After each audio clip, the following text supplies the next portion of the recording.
Lep pozdrav in dobrodošli v še enem liveu Kripto dnevno. To je live, ki ga imamo vsak dan ob 9 zjutraj na Patreonu. In če spremljate to kasneje preko YouTuba in se mi želite pridružiti v živo, pa tudi malo pogovoriti z mano, so povezave spodaj v opisu in pripetem komentarju. In seveda, če spremljate to kasneje, se ne pozabite naročiti na moj YouTube kanal, da ne boste kakšnega posnetka tega livea zamudili. In danes je torek, 31. marec, in včeraj smo mi zarisali tale plan. Bikovski plan in pa medvedji plan. Zdaj, izvršuje se bikovski, ampak situacija mi trenutno ni kaj dosti všeč. Sicer mi smo šli še kar malo globlje tukaj, ker so se pojavljale nove likvidnosti spodaj ljudi, ki so stavili na rast. Tile so bili eliminirani in potem smo po noči rastli naprej gor. In zdaj je vprašanje, ali je to odboj in ali bomo mi nadaljevali tole rast. Tukaj lahko vidimo, kako so se nabirale dolge pozicije. Zdaj, zagotovo so nekateri tudi prav na tem dnu stavili na rast, tako da bomo označili to likvidnostno območje. Zdaj je pa zanimivo, pri tem ta zadnjem padcu, po tem vrhu, vidimo, so tukaj ljudje začeli staviti na padec. Tako da to bi lahko bil signal za nadaljevanje rasti, ampak Ethereum je še vedno gor v prekupljenem območju, kot vidimo tole vijolično krivuljo tukaj. Kaj se dogaja tukaj?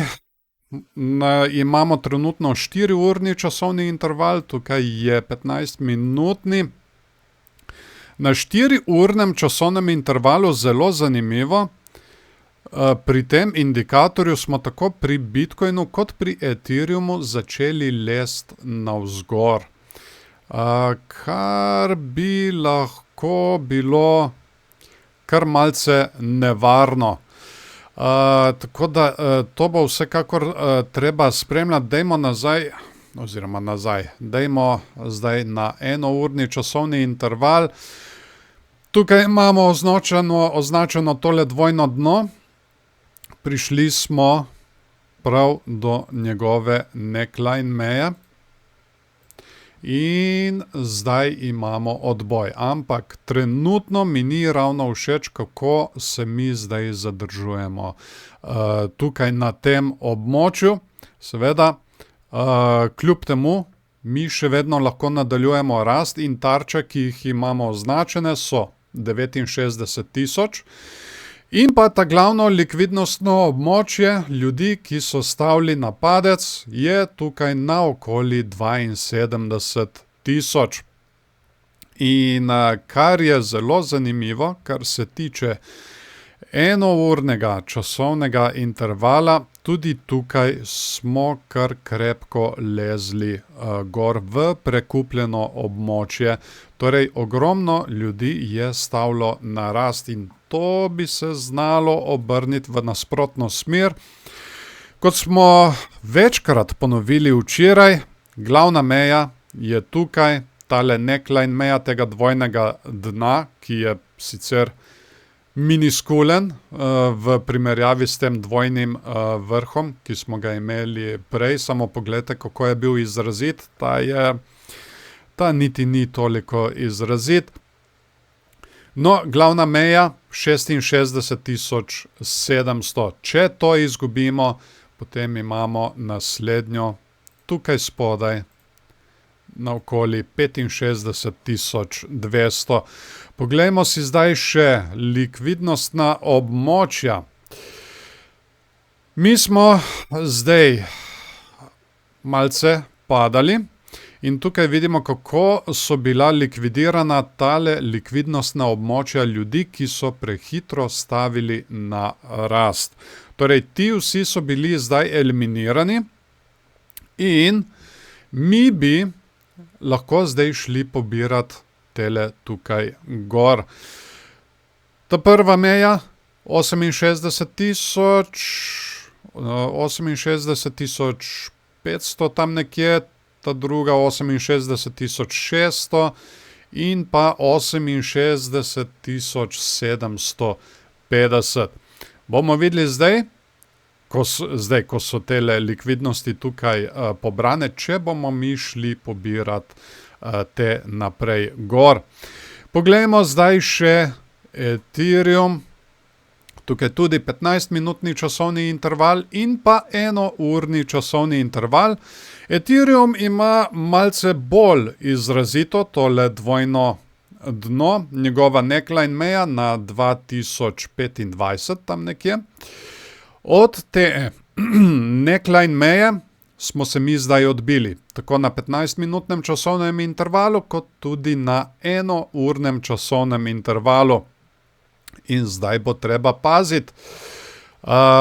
Ta odboj mora iti naprej. Tukaj moramo naprej rasti. Tudi tukaj mi ni všeč, kako se zadržujemo na tem območju. Seveda, možnost je, da mi zdaj tukaj, bomo videli, kako se bo tole izvršilo, ampak možnost je, da mi naredimo dvojni vrh, kar bi pomenilo, da lahko izgubimo tole neckline mejo, ki pa je biki nikakor ne smejo izgubiti. Če želijo videti, da gremo pobirati tukaj tole likvidnostno območje na okoli 2100. Prišli smo že kar precej blizu, tako da nismo precej daleč. Bo pa treba počakati in videti. Kot smo rekli za Ethereum, ogromno ljudi trenutno stavi na rast. Je čisto v prekupljenem območju, tako na 15-minutnem časovnem intervalu, kot na 1-urnem. In poleg tega, ja, imamo nižji vrh, tudi tukaj nižji vrh. RSI trenutno ni nekaj dosti zanimiv, tako da to situacijo bo treba zdaj kar zvesto spremljati. Odbili smo se tukaj od tega območja, kjer smo se zadrževali prej, na okoli 2075 in seveda to moramo prebiti, če želimo priti do sem gor, do 2100, in potem je naslednje območje, seveda tukaj nad temi vrhovi 2200 in 2240. Tako, nič kaj dosti novega, ampak trg je pač tak. Treba je vse skozi spremljati in interpretirati to, kar nam hoče povedati. Tako da, če bo karkoli zanimivega, bom seveda še dodatno obveščal preko Patreona, in če se mi želite pridružiti tam, so povezave spodaj v opisu in pripetem komentarju. In pa seveda, če spremljate to kasneje preko YouTubea, se ne pozabite naročiti na moj kanal, da ne boste zamudili kakšnega posnetka tega live-a. In seveda, kakšen všeček tudi zelo pomaga pri algoritmu. Tako, jaz vam zdaj želim en lep dan še naprej in seveda se vidimo jutri ponovno ob 9. zjutraj. Čau, čau.